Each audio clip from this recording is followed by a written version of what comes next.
Assalamualaikum warahmatullahi wabarakatuh. Nama saya Cika Nabila Zaran dari kelas 11 IPS 2. Saya akan mempresentasikan tentang penyebab terjadinya revolusi Prancis.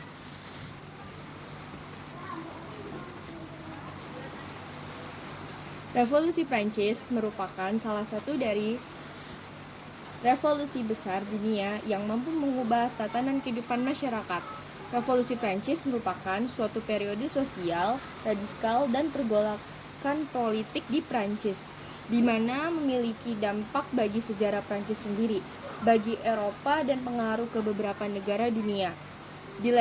Dilansir Ensiklopedia Britannica 2015, Revolusi Prancis adalah gerakan revolusioner yang mengguncang Prancis antara 1787 dan 1799. Namun mencapai klimaks di Prancis pada 1789. Oleh karena itu, istilah konvensional menunjukkan akhir dari rezim lama di Prancis.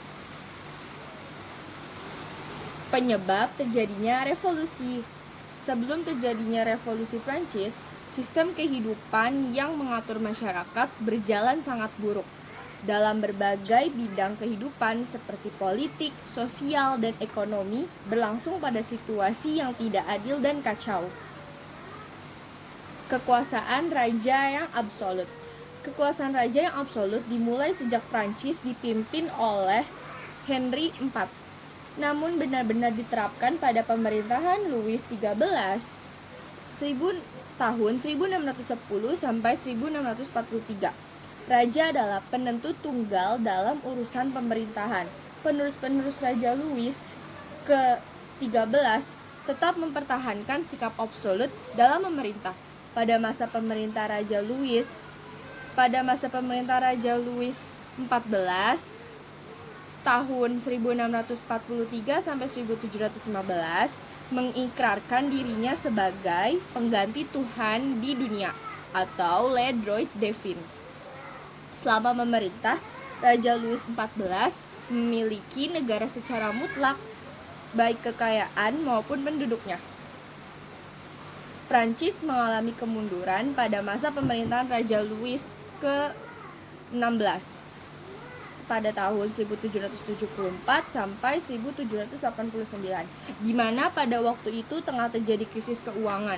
Selama Raja Louis ke-14 memerintah, lebih banyak dikendalikan oleh permaisurinya Marie Antoinette. Pemerintahan yang tidak kompeten membuat kekecewaan dan kebencian rakyat.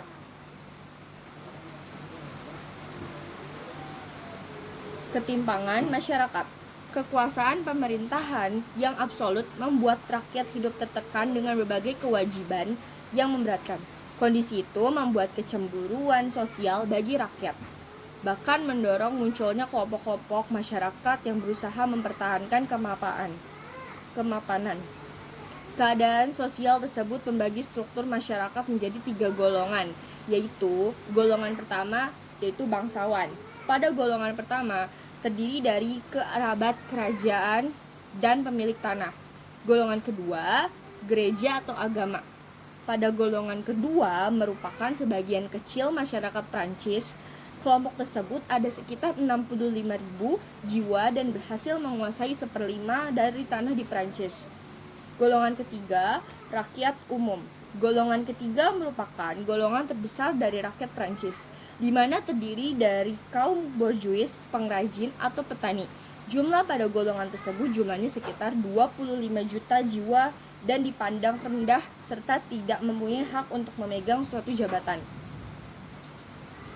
Kondisi keuangan negara. Dengan kehidupan raja dan keluarga yang hidup boros dan mewah membuat kondisi keuangan negara lemah.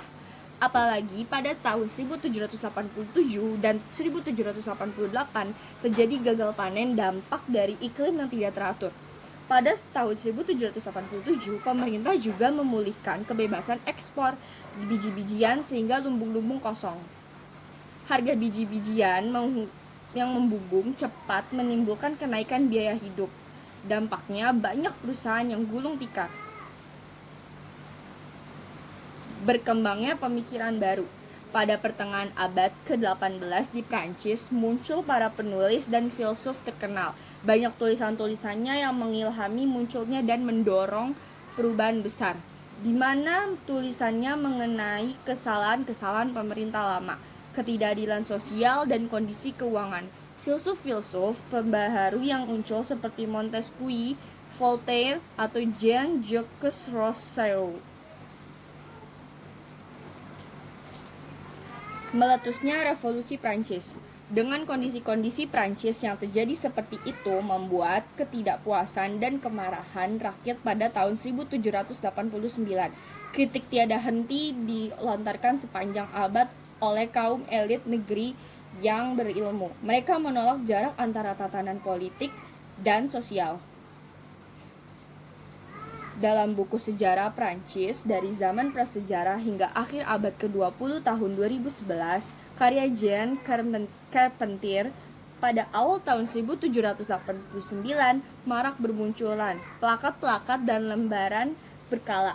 Rakyat Prancis pun mulai angkat bicara di seluruh pelosok Prancis saat mengisi Cahiers de doléances atau daftar keluhan, serta menyiapkan pemilihan umum di tingkat daerah. Pada 5 Mei tahun 1789 dilaksanakanlah sidang Etats Généraux atau Majelis Rakyat di Versailles. Raja Louis menyampaikan janji-janji apabila persoalan negara terselesaikan. Namun, rakyat golongan 3 kecewa karena raja tidak mengeluarkan kata sepatah pun mengenai pembentukan undang-undang dasar. Sidang tersebut mengalami kemacetan karena ada ketidaksepakatan mengenai pemungutan suara. Golongan 1 dan 2 ingin pemungutan suara dilakukan per golongan agar memperoleh kemenangan. Sementara golongan 3 meminta agar pemungutan suara dilakukan per kepala atau secara individu. Namun Raja Louis tidak bisa mengambil keputusan.